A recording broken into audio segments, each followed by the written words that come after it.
Yeah. How do you know?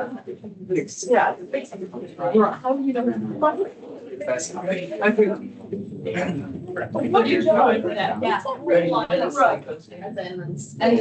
Yeah.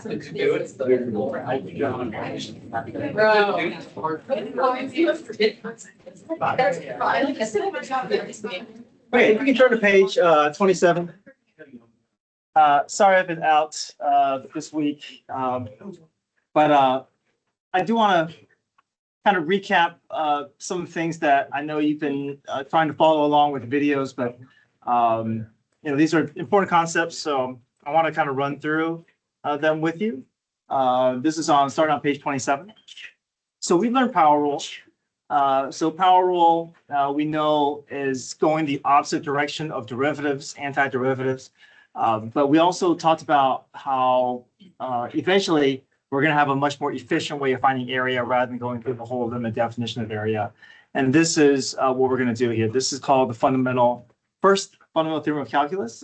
So the process of doing power rule, of taking the antiderivative, you added one to the exponent divided by the new exponent.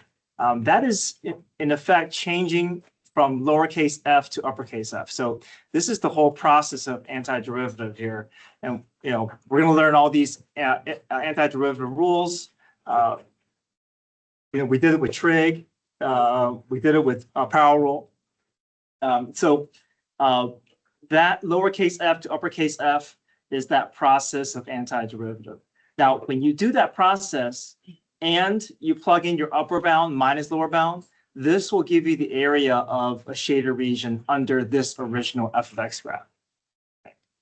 And this process can be applied for anything that is an antiderivative. I can go from lowercase f to uppercase f. I go from f prime to f. I can go from f double prime to f prime. So the antiderivative can be applied just like how we do with derivatives. We can go from f to f prime, from f prime to f double prime. So we can also go the way back up that chain. So lowercase f to uppercase f is the same thing as saying from f prime to f. Okay. So the general derivative process is called a slope finding function, but when we take the antiderivative, it turns into an area finding formula for us.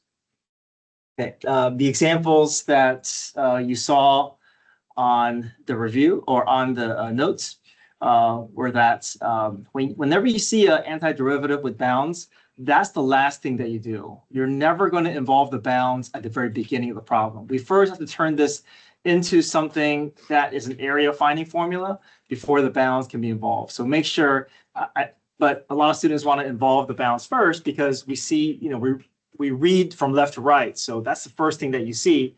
So it's going to be tempting to want to involve this at the beginning. So we're not going to plug the 1 and 4 into the expression. We have to do power rule first. So you can just do this problem from scratch here. So first thing we do is we ignore the bounds and we just do the in-depth integral.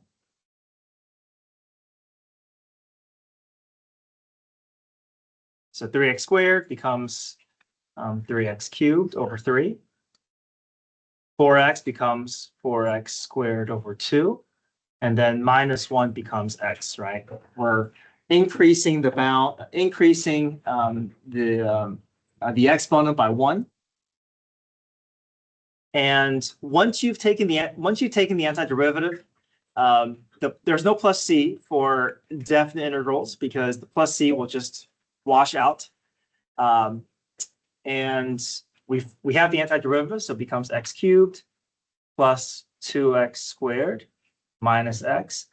And then now we can involve the bounds. So the way we involve the bounds, you're going to do a half bracket on the right with the upper and lower bound.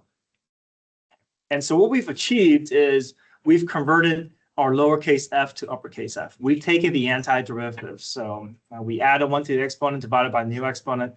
And now we're going to plug in the upper and lower bound. So the upper bound always gets plugged in first. So the 4 gets plugged in for all the x's.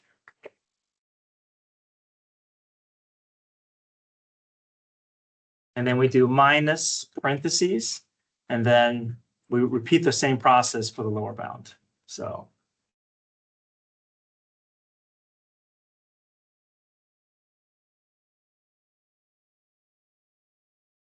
And all that's going to add up and equal to 92 minus 2, which is 90.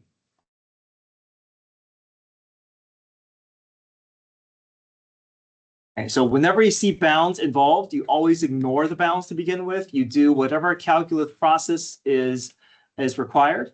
And once you apply that calculus process, the integral notation and dx notation will drop out. There's no plus c.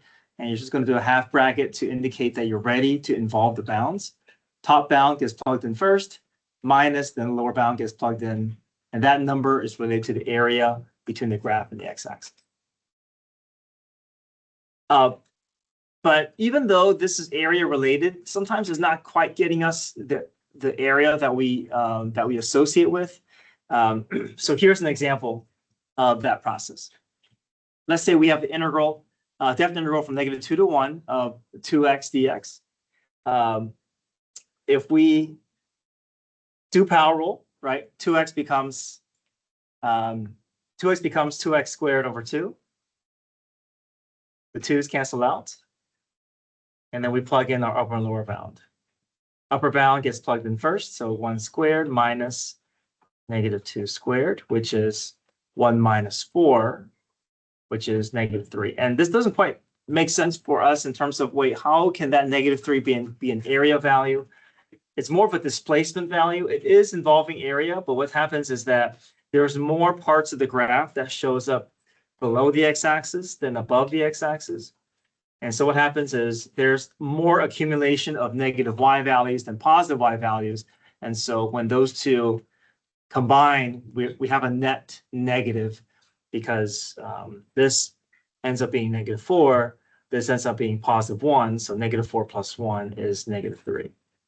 So we do have a way of making sure that this is giving us a positive value, but we'll do that later at the end of the semester when we talk about finding area. But just know that definite integral is area related.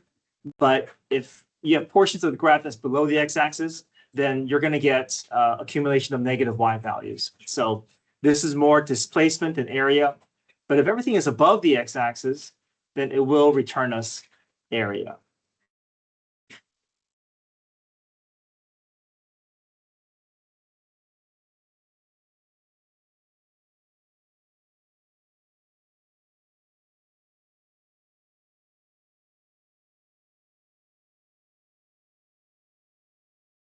Did we talk about, I don't know if we did. We didn't talk about page 28 yet, have we, as a class? No, okay. But it is review. I think we did talk about this before, sometime last week. The idea that if my bounds are the same, then my area is always going to end up being 0. If I want to flip-flop the bounds, I can, but if I flip-flop it, I have to make sure that I change the sign to a negative to adjust for that change. So here's example 3 here. Let's say the region from 0 to 3 of some graph is giving us 4. So let me just do a visual representation of that from 0 to 3. Let's say the region ends up giving us 4. And then from 3 to 6, it ends up giving us -1. And we're just going to use the below properties here. The definite integral from 0 to 6, we know from 0 to 3 is 4. We know from 3 to 6 is -1. So then the accumulation of the two regions added together will just be 4 minus 1, which is 3.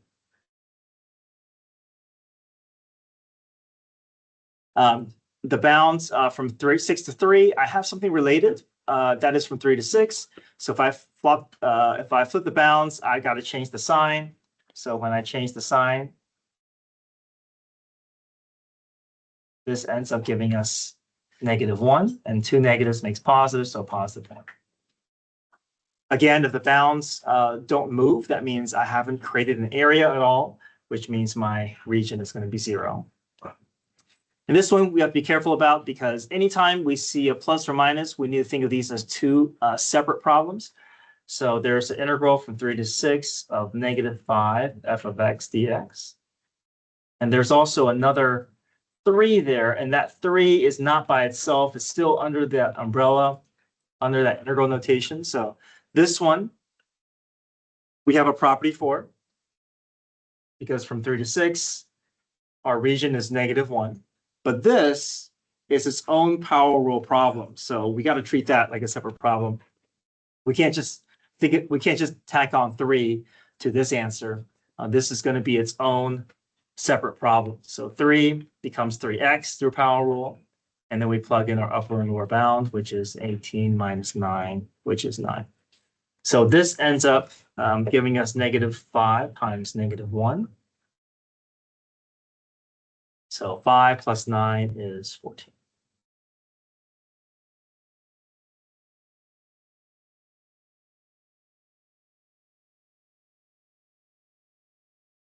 All right, example 4. If the definite integral from 3 to 8 of f prime is equal to 10 and f of 8 equals 6, find f of 3. So sometimes this first theorem is also a problem-solving tool. So we know that this is a variation of first theorem. We know if there's bounds involved, f prime turns into f. So I can just work on that notation for this problem. I know 3 to 8 of f prime will be the same. If I didn't know anything about this, I can still expand this into uppercase f of 8 minus, not uppercase f, but just f without the f prime, minus f of 3. So we know this is a true statement because of first theorem. We know if we're just looking at this notation, f prime becomes f. We plug in upper bound minus lower bound. And if we look, we know that this portion is equal to 10. They're telling us that f of 8 is 6. And then we're just looking to solve for f of 3. So if I just do some rearranging, f of 3 is equal to 6 minus 10, which is -4.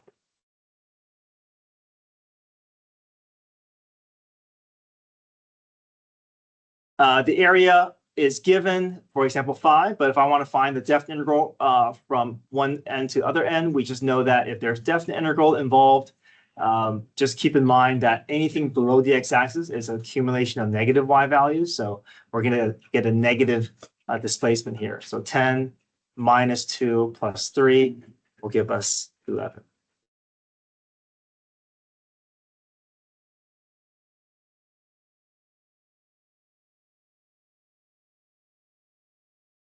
Okay, I know you guys did all this as you guys were watching videos, but I just want to kind of go through it with you as well and see if you have any questions. So that's first theorem. There's also this theorem that is called the second theorem of calculus. And second theorem is really just highlighting the fact that if we do derivatives and integrals, their two operations are going to end up canceling each other out. So this is basically the rule that I want to kind of talk about here. This is saying that if we're starting out with lowercase f, and if we take the antiderivative and then turning around and do the derivative again, then what's going to happen is you're going to end up with largely the same function, but there's going to be things that's going to remain with the problem because of the process that you went through. So because you went through antiderivative, you're going to have that upper bound get lodged into the expression. And because you're involving derivative, that p prime is going to stay. So let me just show you what that looks like here. So here's example 1. Okay. I think sometimes it's hard to kind of appreciate the shortcut formula that is presenting until we see it all played out from beginning to end. So let's say we didn't have this rule in front of us and we wanted to do all this by hand, okay? And we can. So our first process is we're going to take the integral of that 2t minus 3. So let's just do this problem by hand. So if we want to do this by hand, we know 2t becomes power rule, 2t squared over 2. 3 becomes 3t. And then we plug in our upper and lower bound of 1 to x squared. Right? Upper bound gets involved first. So we get x squared squared minus 3 times x squared. Minus, then we plug in our lower bound 1. 1 squared minus 3 times 1. Right, so all that is for just that definite integral portion. Okay, now we got to turn around and take the derivative of 1 minus 3 is 2, negative 2, so plus 2. So now we're undoing the process that we just did. So the derivative, what's x to the 4th turn into? Yeah, 4x cubed minus 6x. Okay. So this is what would happen if we were to take the antiderivative and then turn around and take the derivative. But essentially, I want us to understand that we did something and we undid it, right? So we took the process and we undid that process. And so that's what second theorem says, is that if you're applying a process and undoing it, we don't have to go through the full process because we're just going to largely end up with where we started.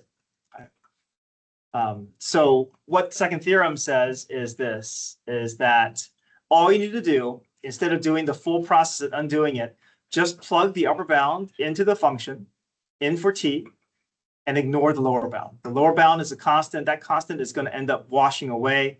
So there's no constant that needs to be worried about. So let me go through that process here. So if I plug the upper bound in for t, what do we get? 2 times x squared minus 3. And then the rest of the rule says times p prime. So p prime is taking the upper bound's derivative. So x squared becomes what? 2x. Okay. So this is the same thing as this, because if we were to distribute that 2x through, we're going to get 4x cubed minus 6x.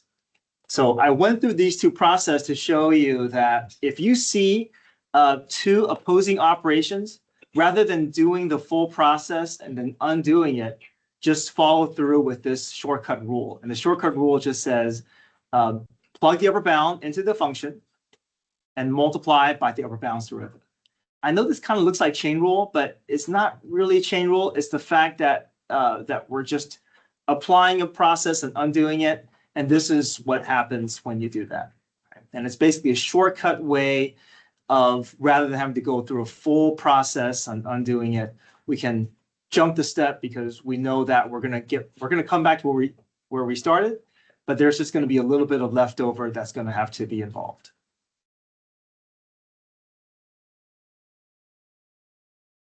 So let me just go through some of these examples here. And you can only do this process if you see two opposing operations on the same function. Okay. And because we're undoing the process, we don't have to do a whole power rule and do a whole derivative. We can just say, okay, whatever is in the upper bound, it gets plugged into the expression. So here, I'm not going to change my overall expression. I'm just going to plug that upper bound in for t, so I get root t squared plus 4. And then what's the upper bound's derivative? X becomes what? It becomes 1. Yeah, so we definitely want to take advantage of this shortcut process. But again, you can only do this if you see two opposing operations on top of the same expression. Okay. And again, the reason that we can ignore the lower bound constant is because if you go through a full antiderivative, this will turn into a number, and that number will get zeroed out by the derivative process. So we never have to worry about the constant, because the constant will just go away at the end. So this one here, we have two opposing operations. We can follow this rule, plug the upper bound into the expression, same thing. we get square root of x squared minus 1. All we're doing is replacing the t with the x squared, and then times the upper bound's derivative times 1. Part C, same thing. You're going to get the same process.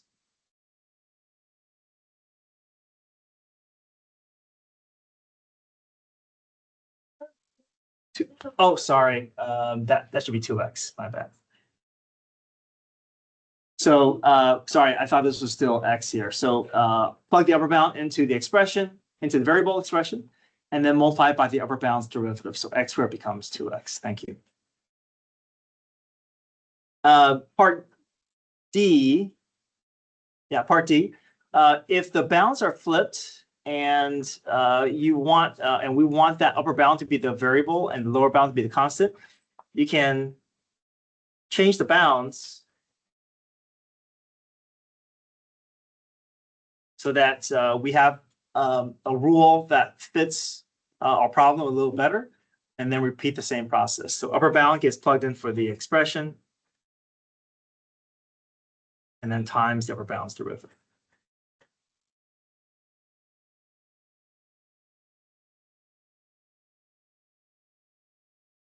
So part E, the difference here is that both the upper bound and lower bound are variables. So we're just going to repeat the same process for upper and lower bound. They're both going to end up giving us expressions, and there's not going to be anything that zeroes out. So we just do the same process that we do with the upper bound as we do with the lower bound, and just put a minus in between. So upper bound gets involved with the expression. So we get 2x squared plus 3 times the upper bound's derivative times 2x minus, and because lower bound is also a variable, there's going to be some leftover expressions. So 2x plus 3 times 1. And cleaned all that up, we get 4x cubed plus 6x minus 2x minus 3.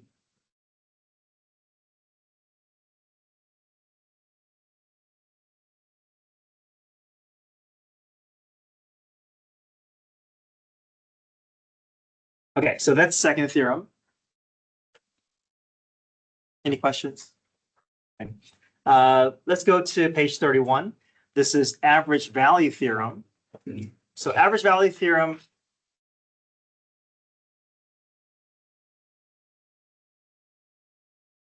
it's kind of like opposite of mean value theorem.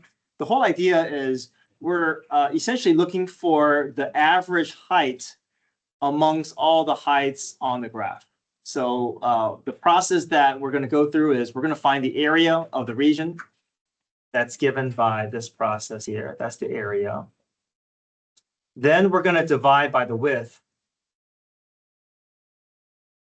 So if I have area divided by the width, I end up with height, because that's just a rearranging of the rectangle area formula. We know area of a rectangle is width times height equals area. And if I just rearrange and solve for height, height is equal to area divided by the width. So the area is the integral divided by b minus a. That's going to be the width. And what I'm going to end up with, I'm going to get the average height. So if I want to find the average height amongst all the heights of this curve, that average value theorem is there. So let's look at example 1.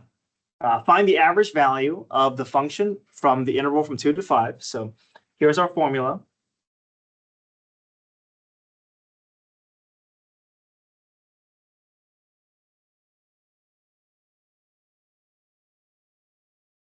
Replace all the a's and b's with 2 and 5.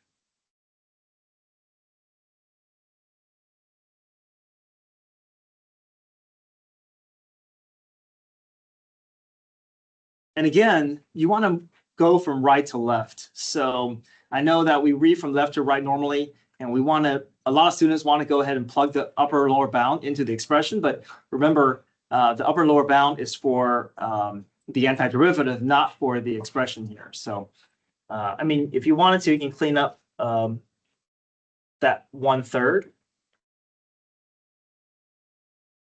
But just know that we can't do much with this problem until we resolve that x squared plus 1. So we do power rule with that.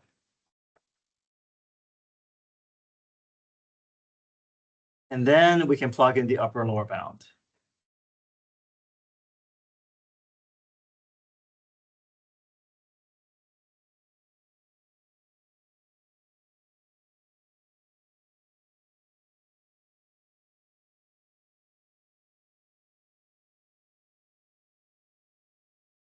And then after all this is done, then I'm going to multiply by 1/3.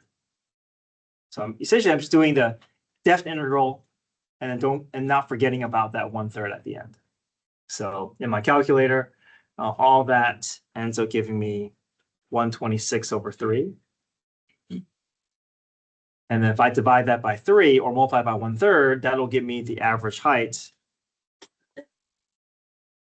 which ends up being 14. So f of c is equal to 14. So whatever this graph looks like, the average height between 2 and 5 is going to be an average height of 14.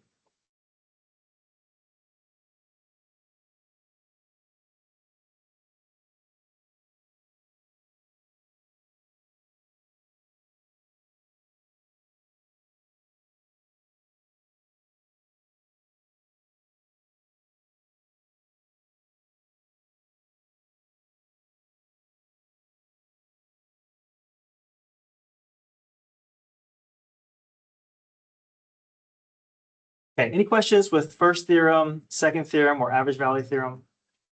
Okay, I like to be able to kind of catch up with our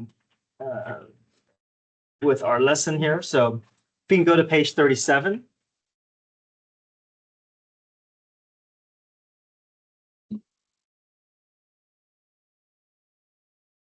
Let's talk about particle motion from a definite integral perspective. So particle motion is position, velocity, acceleration, PVA.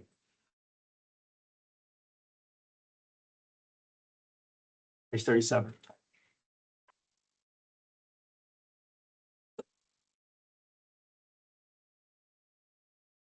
So displacement is how far you are from where you started. So we do have a displacement formula from an integral perspective. Normally displacement is just x of b minus x of a.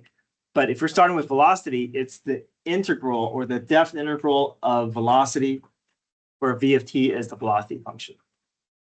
So, and this also makes sense because if we were to apply first theorem, we know velocity becomes position. And in position, we just plug in upper bound minus lower bound. Right? And that's the formula that we're used to with displacement. It's just change in position, right? X of b minus x of a. But you can also write it this way. If you're starting with velocity function, you can take the definite integral of velocity, and that will end up being the same thing as if you were to work with the position function. Distance is the total amount that the particle has traveled.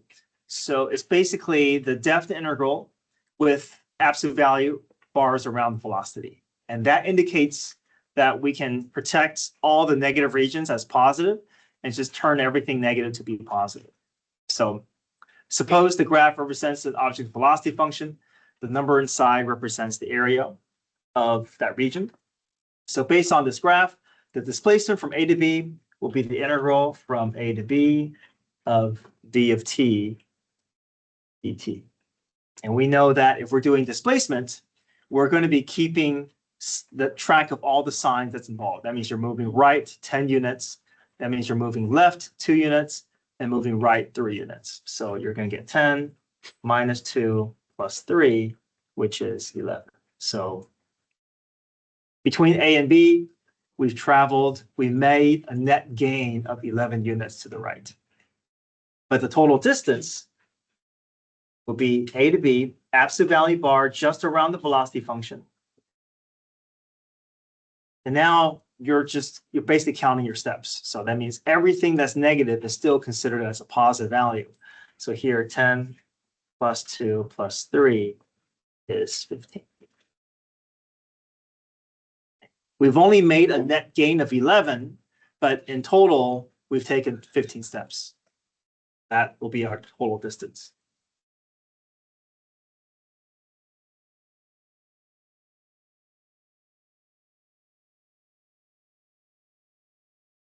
All right, we know the relationship between position, velocity, and acceleration already. We know velocity is the derivative of position.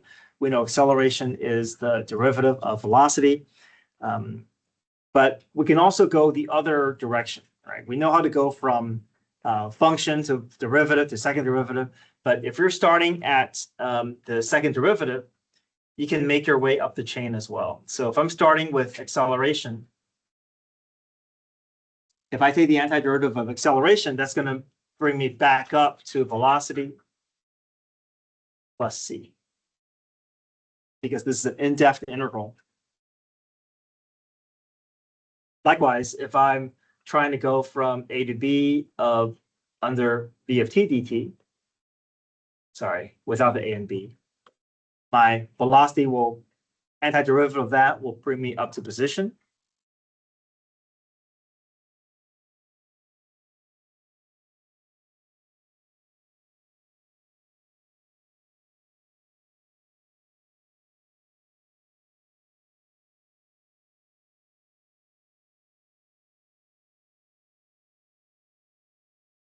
Again, speed is increasing when velocity and acceleration have the same sign. Speed is decreasing when velocity and acceleration have opposite signs. We've seen that recently with particle motion from a derivative perspective. It still holds true. So I really like this formula here. This is a good formula for us to use, especially if we're trying to keep track of our location using our integral process. This is just a rearranging of first theorem, but if we think about it this way, where any location I'm looking for is going to be my starting location plus however much progress I made over that time interval. So I'm going to refer to this rearranging of first theorem. I think it's going to be really useful for us when we talk about these particle motion problems. Okay, so let me help us see all the process played out in a problem on page 38.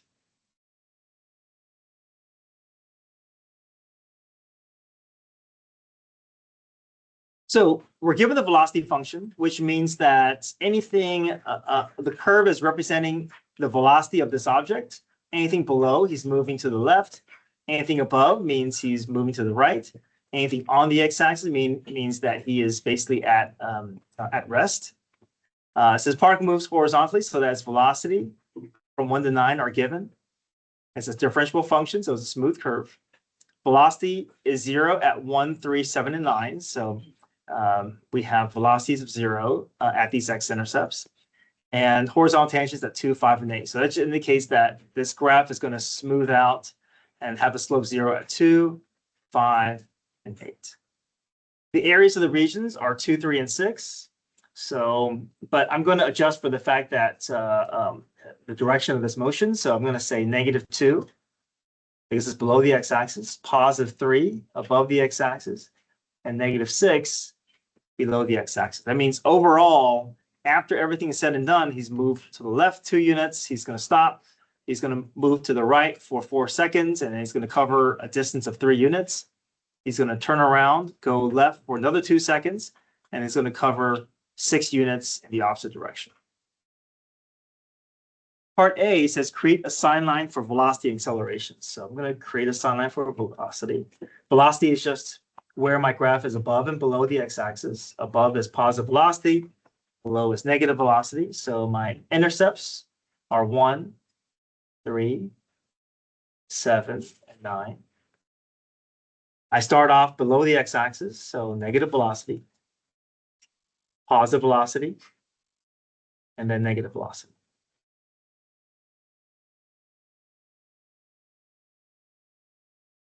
Acceleration, remember, acceleration is the slope of velocity. So I have negative slope up until 2. I have positive velocity up until 5, because they say that there is a horizontal tangent, a slope 0 at 5. I have a negative acceleration, because remember, acceleration again is the slope of velocity. So negative acceleration up until 8. And then positive acceleration from 8 to 9. Okay, on what interval is velocity negative? We can just read our sign line here from 1 to 3 and from 7 to 9 because velocity is less than 0.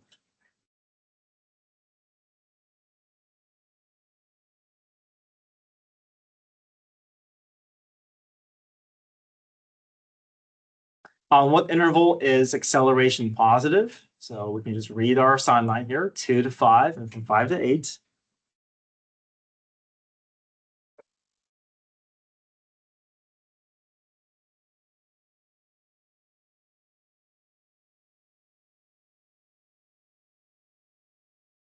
Again, to highlight the fact that acceleration is simply the slope of velocity whenever velocity is increasing.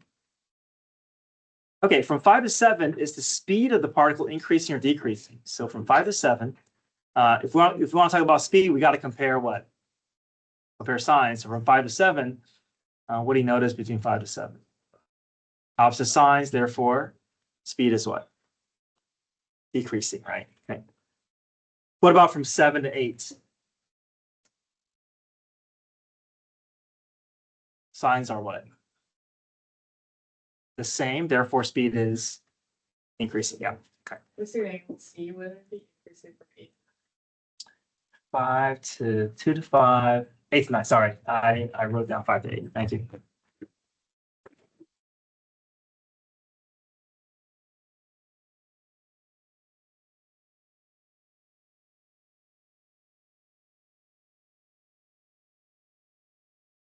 Okay, so speed is decreasing from 5 to 7 since velocity and acceleration have opposite signs.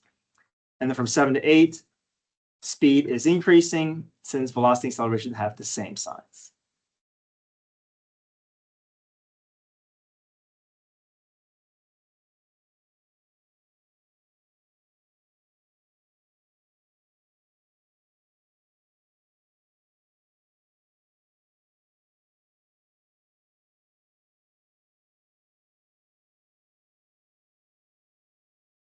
Okay, part F is where this rearranging of first theorem is going to come in really handy. So let me write that formula above here. X of B is equal to X of A plus the integral from A to B of V of T dt. So it says find the position of the particle at t equals 3, t equals 7, t equals 9. Anytime you want to find the location, we have to have some anchor point, right? Either the problem has to tell us or we have to find it on our own. In this case, the problem tells us the fact that we have an anchor point that even though we can't see the position function in front of us, we do know that there is an anchor point x of 1 equals 2. So that is going to be our reference point in order to find all the other points that we're gonna have to look for. Okay, so x of 1 equals 2. Now they want us to find the particle's location at t equals 3, 7, and 9. Let's focus on t equals 3 first. So if I want to find x of 3, in the formula, that's going to be my destination. I'm trying to find the location of this particle at t equals 3. I need to have x of A. I need to have a starting location. My starting location is x of 1. And I have to figure out how much distance am I going to cover to allow for me to figure out the displacement. If I have the displacement, I can add it on to my starting point and I can find my final location. So my displacement is the integral from 1 to 3 under my velocity function. And this, we can use the graph to tell us, right? What's the displacement from 1 to 3 under my velocity function? -2. So that means in this time interval, I've moved backwards 2 units. So that means x of 3 is going to be 2 plus -2. That means it's going to end up at 0, right? If he starts at location 2 and he moves backwards 2 units, he's going to be back at the origin. X of 3 is equal to 0. So 3 seconds into his journey, he's going to be back at 0 on the x-axis. Okay, if I want to find x of 7, I can start off at x of 1 and go from the beginning, but I can also start off where? X of 3, because that's a closer point. I'm just kind of, rather than starting from beginning, I'm just going to pick up from where I left off. It's not wrong if you start at x of 1. I just find that you can save a little bit of time because we've already gathered our data up to x of 3. So then we can just figure out, okay, how much distance have I covered between 3 and 7 seconds?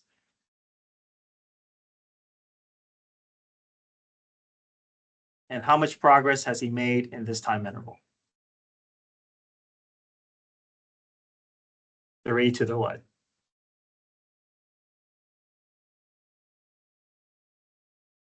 Three units to the, it's positive, so he's going to move. How much is going to move in that 4 seconds? 3 units, right? So so x of 3 is 0. So he's currently at 0. He's moving 3 to the right. So it's going to end up at position 3, 7 seconds into the journey. And finally, x of 9. We can pick up where we left off. We have x of 7 already available to us. We just have to figure out how much displacement is he going to cover from 7 to 9. So x of 7 is 3.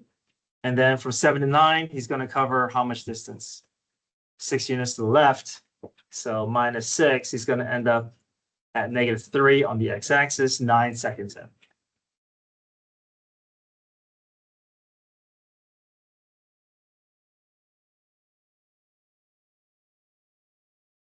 Okay, part G, state the absolute extrema. So this is extreme value theorem. Extreme value theorem just says test endpoints and critical points. We have all the data here. We have endpoints at 1 and 9. We have critical points at 3 and 7.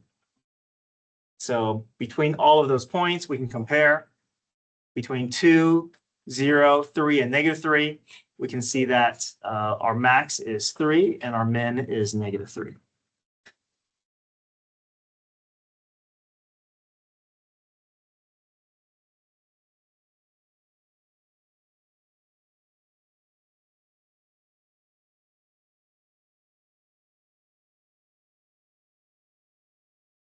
Okay, total distance traveled is just the integral notation with absolute value bars around the velocity function. So make sure that you'll see a problem like this eventually when we do our test a week after our break. If I ask you for total distance, I'm looking for integral notation. And you're just adding up the numbers that you see, keeping everything positive. So what's the total distance of this particle here? Yep, 2 plus 3 plus 6 is 11. But total displacement is without the integral notation. And in this case, with displacement, you are going to keep track of your signs. For total distance, you ignore the signs, but total displacement, you keep track of your signs. So if we keep track of our signs here, what will that give us? -3. And it's okay to have a negative displacement. That just means that you end up to the left of where you started. Sorry, from 3 to 9, not 1 to 9. So from 3 to 9, yeah, it's just going to be -3 because we're just tracking these numbers here. 3 minus 6 is -3.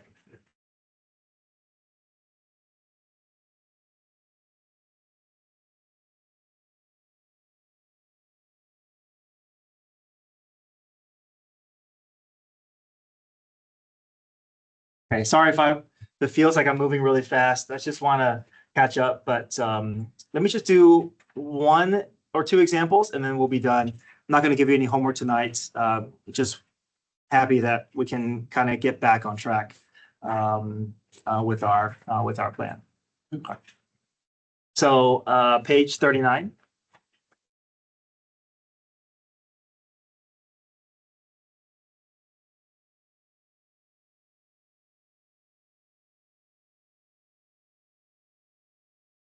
So we have something called U substitution for indefinite integrals. U substitution is the reverse of chain rule. So we know how chain rule, there's an outer inside portion, and when you find the derivative, you got to keep track of both parts.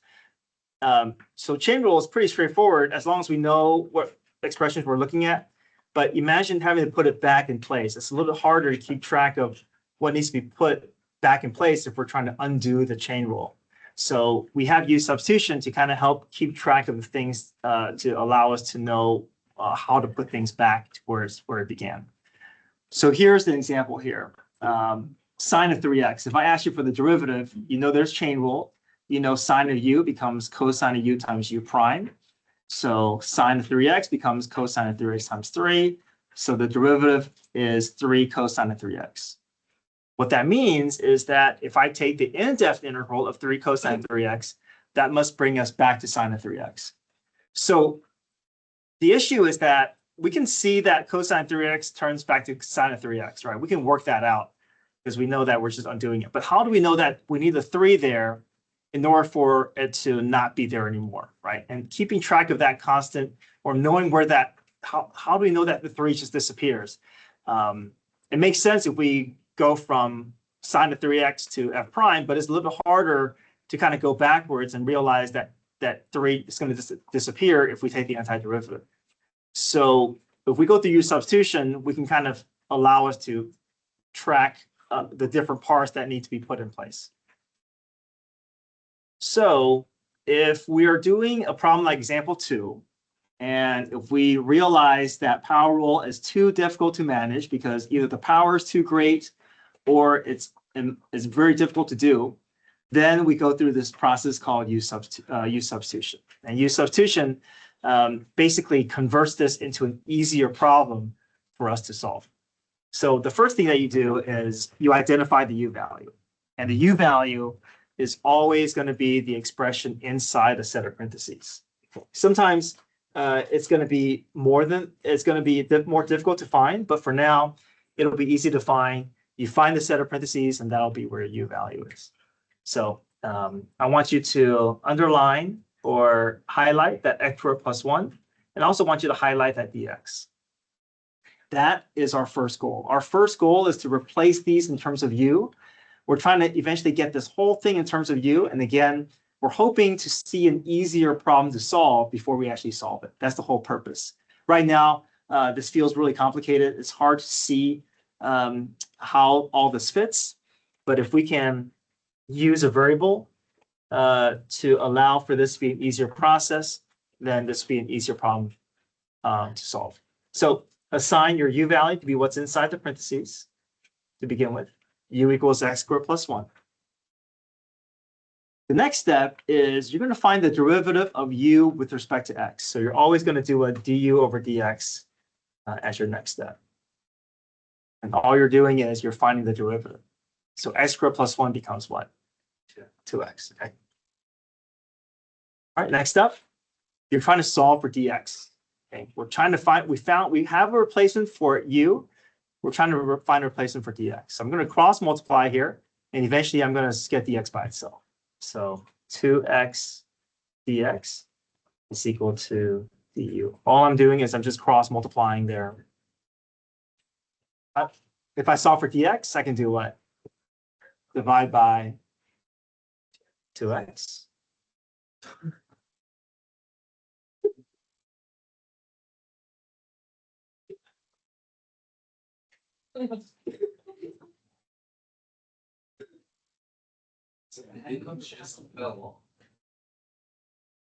Okay,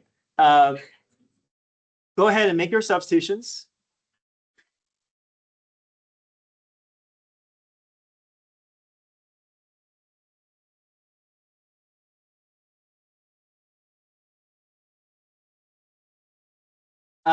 When you make your substitution,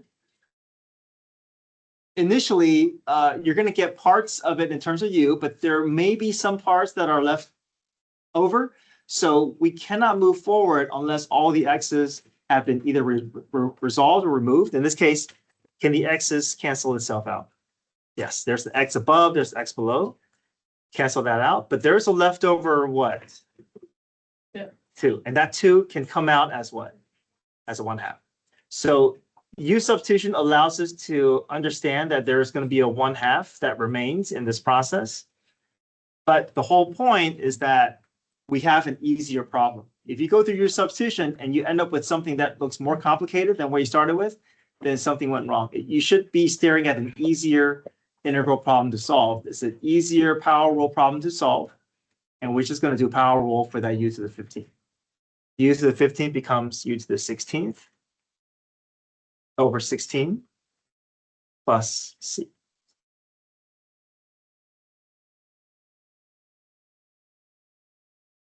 Our u variable is only a temporary variable. It's a variable to allow us to solve for an easier problem. But once we get to the end, we have to bring back our original variable because we started with x, we need to end with x. So at the very end, we just replace the u back in terms of x, and then we're done.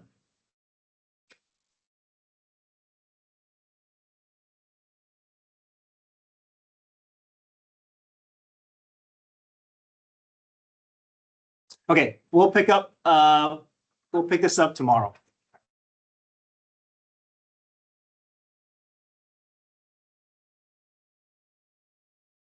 Yes. I just like that. I still memorize the same thing. Yeah. All those feelings, like, I still don't have the